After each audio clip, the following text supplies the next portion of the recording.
Mēs turpinām raidījumu ar tādu priekšvēlēšanas procesu apkopojumu un negribējās runāt ar kaut kādu ekspertu, kaut kādu antropologu vai sociologu, ar cilvēku no tautas, kurš zina to visu no virtuves puses burtiski. Benita no Saeimas bufetes. Jā, sveiki, es neesmu bijusi te.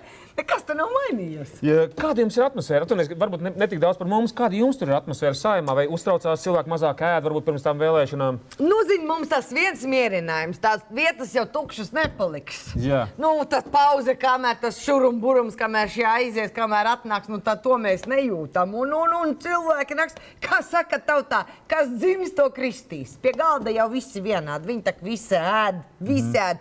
Vai viņš ir vienotība, vai viņš ir saskaņa, vai viņš ir tēvzemietis. Ir viena algāda. Tātad kotlete partijas nešķiro? Ne. Aha, skaidrs. Kas ir tie varbūt jauniņie, ko jūs skatāties ziņās un jūs domājat, tas tagad parādīsies? Ko mēs gribētu? Tā kā ēdienkārta gan līdzai jāmaina. Ko mēs domājam? Jā. Mēs sievas virtuvē tā domājam, ko tas kaimiņš ēdīs. Tas Artas dūlais. Viņš taču bišķi uzvilkts ir, ja? Mēs domājam, varbūt ekstizijas upu, varbūt, ka prasīs kaut kāds, kā saka, vai kad Amsterdams sēņu mērķi, nu viņš tāds varētu būt, ka paprasa, tad mēs domājam jaunu recepti kaut kur tā. Jūs kā esat gatavi visam?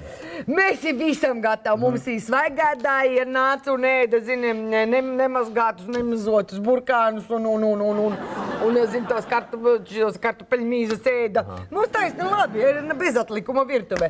Tad veģetārietis atnāk, tā mēs no mērķis izveju ārā gaļu, to atdod Urbanovičam un tik milta mērķi veģetārietim. Nu, mums ir viss savu tādu strihi tādu. Un ir kāds, tagad alkohola aizliedz, cik es saprotu. Nu, čigāni aizliedza tirgot alkoholu. Nu, Allata, mums tik labi gāja, ka Banovs pie mums sēdēja līdz klapējām cieto bodu. Un ko jūs darat?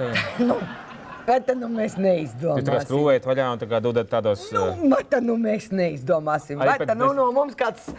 Kā saka, skaidrā ir iznācis, ja grib. Mēs varam palīdzēt. Kas vispār ir šī Saeimas sasaukumā tāds ritīgāks, brangāks ēdājs? Tur? Ēdājs. Janka Urbanoviču no saskaņiešiem. Nu tā ēda, tauku tērti pa zobu tecēju un tas mums pavārēm, nu tā kā medusmaize. Ja kāds sēž un ēd un tauku tērti pa zodu, nu tas mums ir tā kā 3 zvaigžņu ordeni. Jūs tā kā kaut kāds salvets, varbūt viņam padodat, lai viņš tā kā... Nē, nu, gan jau, nu viņš jau tur pats noslaukāts. Nē, nu viņš jau zolīts cilvēks paņem noslauk un aiziet.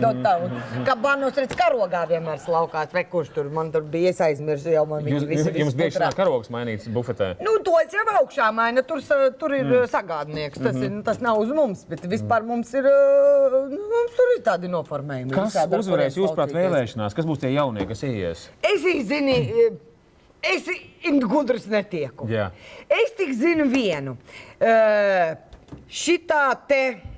Kas baigi rādās visur. Kas visur, jā, Nes kā tād.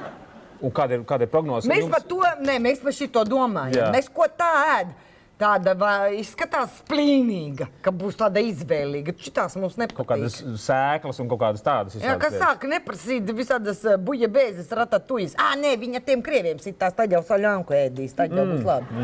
Nu, ja tā par to mēs tā vairāk šaubamies, vai kā tur būs ar viņu, bet pārējie jau, vai viņš ir vegāns, veģetārs vai gaļādājs, visi mums vienādi labi, kā tik maksā. Un cenas jau mums labas, jūs jau zinat, zemākās pilsētās. Kā tas ir iespējams? Vienmēr bija jautājums, kā Saeimā varbūt viszemākās cenas? Es arī nesapratu, kā ir iespējams, bet atnāca pateica, augstāk necelts.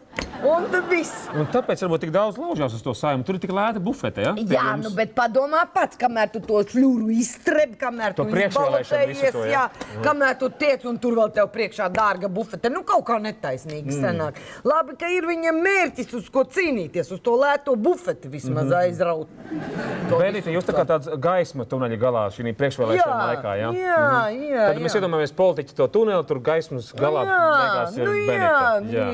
Benita, milzīgs paldies, ka atnācāt tiešām ar tādu pozitīvismu devu. Žēl, ka jūs neesat tajā sarakstā. Gan jau. Varbūt jūs arī droši vien, Benita, kad iesit politikā, tad jau varbūt. Man tak jau tāpat bufetē normāls cenas pēc jūs jau esat politikā, vai ne?